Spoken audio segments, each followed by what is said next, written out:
like few others have been able to do. I am very, very proud of Lonnie Bunch. The work and the love that he has in his heart for what he's done is, I always talk about, you need enthusiasm, you need really love for anything you do it successfully. And Lonnie, you are where? Come on. Where's Lonnie? You should be up here, Lonnie. Come on. And David, we have to get David up here too. David Scorton is tremendous, and he was singing Lonnie's praises all morning long. So you two should at least be here. So we appreciate it very much. And David Rubenstein, who's here someplace. He is, come on, David. You have to get up here, David. You certainly deserve it. He's a very, very successful guy who spends money doing great things, and he's been a great help to so many different groups, and this one in particular. Thank you. It's a privilege to be here today. This museum is a beautiful tribute to so many American heroes. Heroes like Sojourner Truth, Harriet Tubman, Frederick Douglass, Booker T. Washington, Rosa Parks, the Greensboro students, and the African American Medal of Honor recipients, among so many other really incredible heroes. It's amazing to see. We did a pretty comprehensive tour, but not comprehensive enough. So, Lonnie, I'll be back. I told you that. Because I could stay here for a lot longer, believe me. It's really incredible. I'm deeply proud that we now have a museum that honors the millions of African American men and women who built our national heritage, especially when it comes to faith, culture, and the unbreakable American spirit. My wife was here last week and took a tour, and it was something that she's still talking about. Ivanka is here right now. Hi, Ivanka. And it really is very, very special. It's something that, frankly, if you want to know the truth, it's doing so well that everybody's talking about it. I know President Obama was here for the museum's opening last fall, and I'm honored to be the second sitting president to visit this great museum.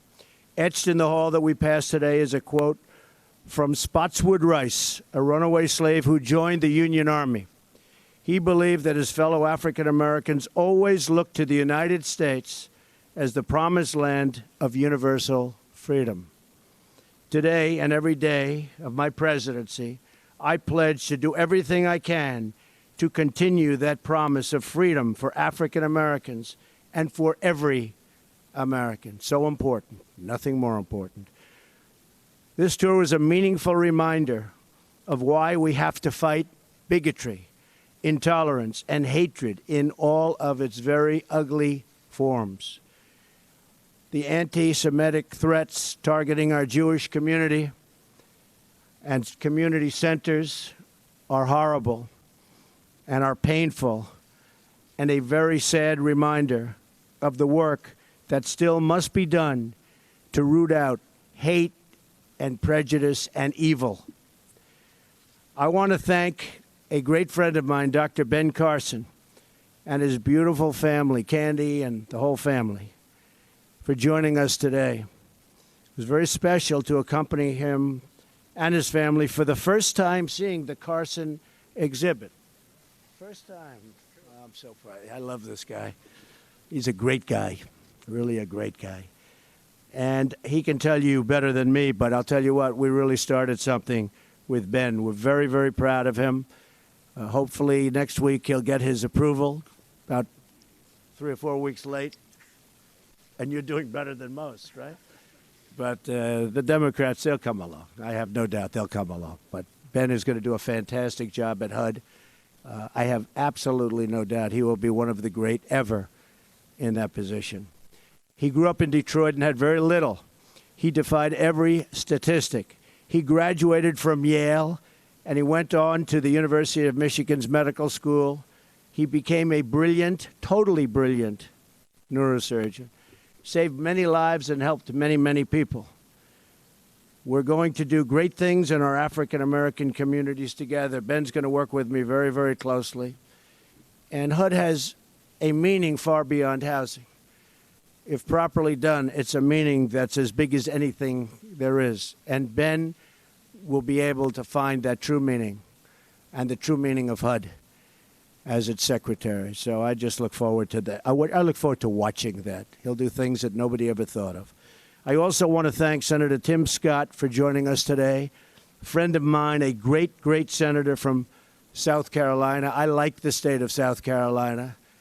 I like all those states where I won by double digits, you know, those states. But South Carolina was one, and Tim has been fantastic how he represents the people. And they love him. I also want to profoundly thank Alveda King for being here. And as we saw her uncle's wonderful exhibit, and he certainly deserves that. Mrs. King, and by the way, Miss King, I can tell you this personally because I watch her all the time, and she is a tremendous fighter for justice. And so, Alveda, thank you very much. Come up here. Yes, sir. Thank you. I have been watching you for so long, and you are so incredible. And I want to thank you for all the nice things you say about me. Not everybody says nice things, but she's special. Your family, you're the best. You're great. Thank you. Come here. Thank you. Thank you. Thank you, darling. Appreciate it. So with that, we're going to just end this incredible beginning of a morning. But engraved in the wall very nearby, a quote by the Reverend Martin Luther King Jr. In 1955, he told the world, "We are determined to work and fight until justice runs down like water and righteousness like a mighty stream." And that's what it's going to be. We're going to bring this country together, maybe bring some of the world together, but we're going to bring this country together. We have a divided country. It's been divided for many, many years, but we're going to bring it together. I hope every day of my presidency, we will be honoring the determination and work towards a very worthy goal. And for Lonnie and David and Ben and Alveda and everybody, I just have to say that what they've done here is something that can probably not be duplicated. It was done with love and lots of money, right, Lonnie? Lots of money. We can't avoid that. But it was done with tremendous love and passion, and that's why it's so great. So thank you all very much for being here. I appreciate it, and congratulations. This is a truly great museum. Thank you.